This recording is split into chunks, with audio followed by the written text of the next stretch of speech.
Greetings, ladies and gentlefish. This video will bring you a pair of games, once more, courtesy of Mac, driving British medium tanks. First game is going to be in the Comet, Tier 7, and this is a very unfriendly matchup. This is a Tier 9 game.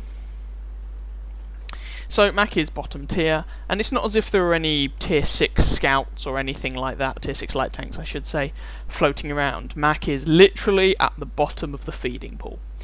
There's no artillery in this game, there's only one light tank per side, and he did actually ask at the beginning of the game how scouty was the T-49 feeling.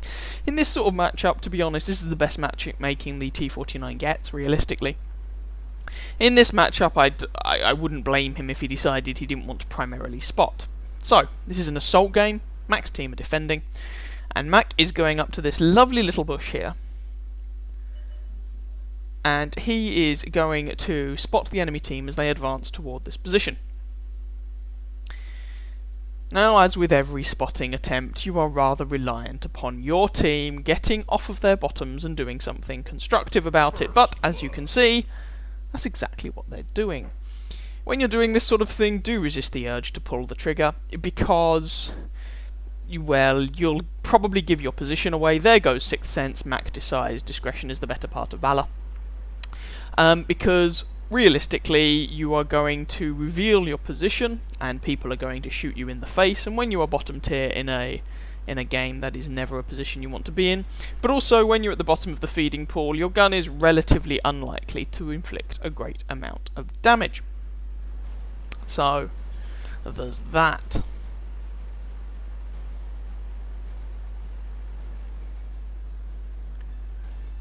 So we've got the AMX AC-48, who's already gone to a better place. There's a Panther over here, Black Prince over the ridgeline. WZ-111. Ooh, Mac tried that shot, but that shot against the turret of a Panther from range was a dubious shot, but you know, worth a go. We've got the WZ-111 on the down in about E0. Now he can be a bit of a boss, so have to be careful about him. Also have to be careful about any friends that the WZ might have in the background.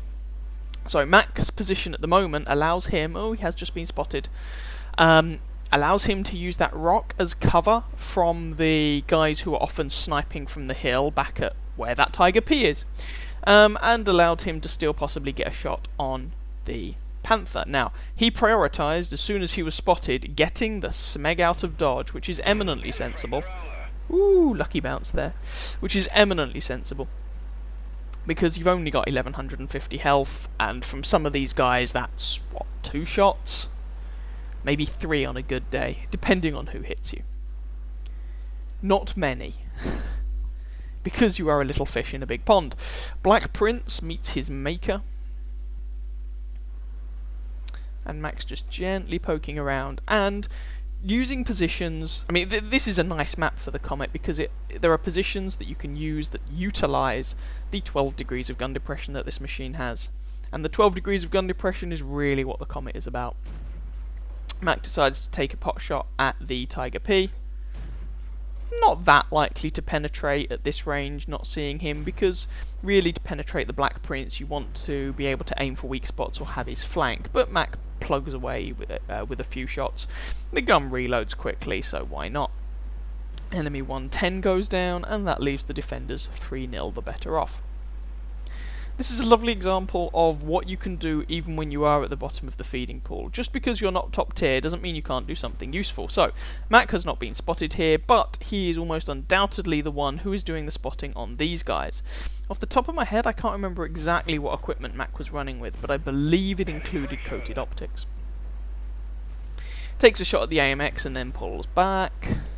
You can see, by the way, that Tiger P was still on full health, so the shots Mac put in didn't damage the guy.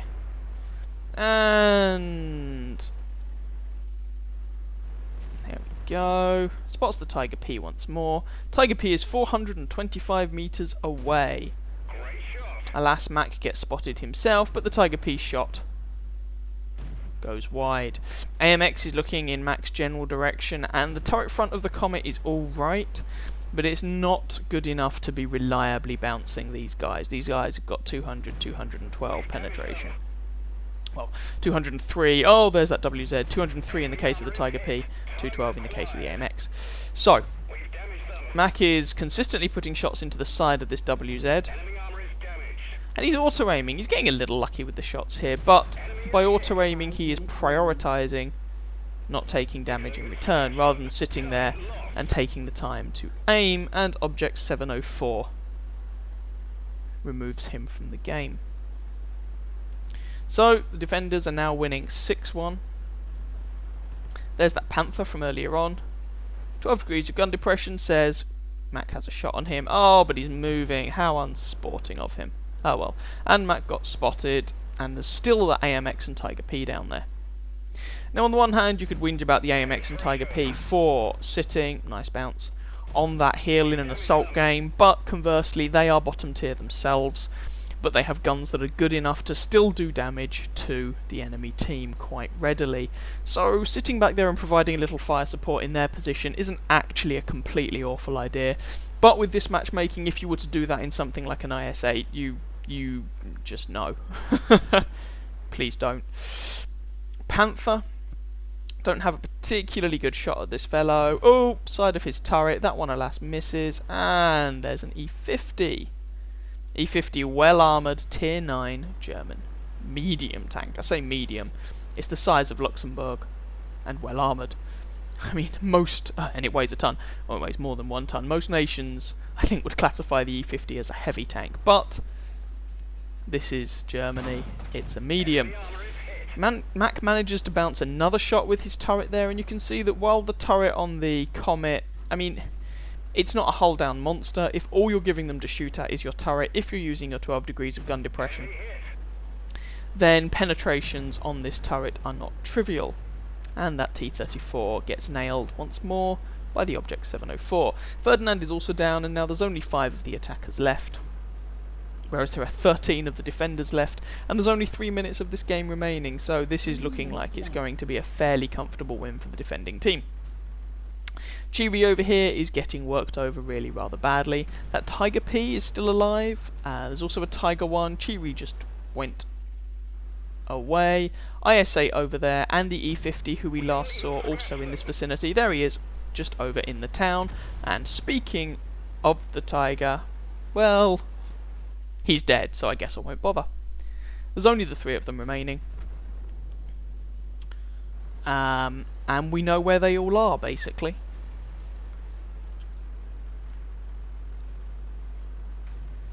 So, Mac's going to see if he can put some shots into the soft squidgy bits of anyone. No shot on the E50. Nothing on the IS-8 at the moment either. There is still that Tiger P in the background. Well, he could have relocated a little bit, but he's been rather boxed in, so he can't have gone too far.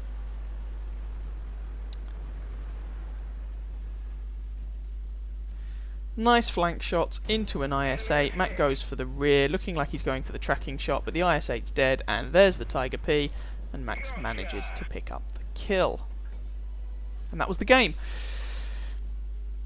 So a couple of things to note really. Bottom tier game. I mean, a lot of people say the Comet is a tank in which you spam APCR ammunition, but Mac didn't fire a single round of APCR all game, and he managed to rack up a respectable amount of damage.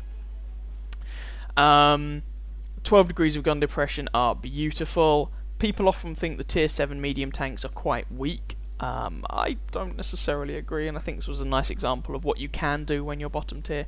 And when you have a look at the post-battle results, pay particular attention to the assistance damage that Mac picks up. That was what really made this game for him. Anyway, have a look at those post-battle results, and then we'll jump into game number 2.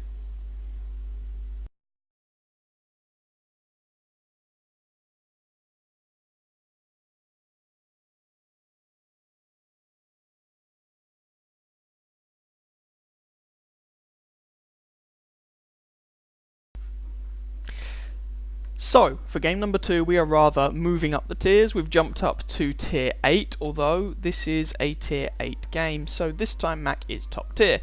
He is, of course, in the bigger brother to the Comet, the Centurion. And when you move up from the Comet to the Centurion, a couple of things become very apparent, comparing fully upgraded vehicle with fully upgraded vehicle, of course. Firstly, the Centurion doesn't have the Comet's mobility. I mean, it turns relatively well. It accelerates well enough, but it's that hard cap top speed of 40 kilometers an hour that can be a little bit frustrating. Secondly, the Centurion is much, much larger. But if you can go hull down, then whereas the Comet's turret can bounce things, but it's a bit hit or miss, the Centurion's turret front is generally reasonably reliable. The other big noticeable difference is the gun. The Comet's gun is very much a rapid-firing DPM-based weapon with low penetration, and so you can find yourselves having to attack people's flanks or else resorting to APCR ammo. The 20-pounder on the Centurion's a very different kettle of fish. It lacks the raw DPM of the Comet, but instead it has good penetration for a tier 8 medium tanks gun. It gets consistent, reliable damage, and it's a gun that you can actually penetrate the front of same tier heavy tanks, higher tier heavy tanks, as long as you know where to shoot from some distance away. So that's quite nice. We are here on Himmelsdorf. This is not necessarily the best environment for the Centurion. The Centurion does like hilly terrain on which it can go hull down, but there is at least the hill here that Mac can take advantage of. Once again, there is no artillery in this game, which from the Centurion's perspective is good, because the Centurion really does not take, oh my god, there are friends, really does not take artillery very well. Apart from the turret front, the armor is a bit dubious. Now, I would, if you can, in that situation, aim for the Tiger's tracks. And I'm not sure, if I had to hazard a guess, that was a lovely shot. It looks like Mac is using the server-side reticule, which is not a terrible idea, although I remember trying to use it myself and finding it a rather painful experience. So Mac managed to track that T-37, and Mac's friends have now arrived to help him out. Nice bounce there off of the upper front plate. Yep, upper front plate. But you can see the shots that are penetrating are just sailing straight through his lower plate. Been a little bit fortunate here, actually. The Centurion has a very vulnerable ammo rack that is right behind that front plate that can get rather frustrating. Anyway, so Mac has managed to take out that Tiger. He's now got a KV-3 and a T-32 as support, and a Super Pershing who is still making his way up the hill. And the enemy team have an Indian Panzer who just managed to bounce on Mac's turret as Mac tracks him. And this is what you can do to really give your opponents a bad day. Just consistently put shots straight through that front drive wheel to take off their track, damage their hull at the same time. And if they don't have a repair kit, they've already used their repair kit or whatever, that can really give them problems. And there, once again, you can see Mac waiting for the Panther to just turn. He puts a shot straight through the track and into the hull as well. Lovely shot there, absolutely wonderful. Right, and suddenly the scoreline is 12-4, 12-5. After that little Barney at the top of the hill, most of the enemy team are now dead.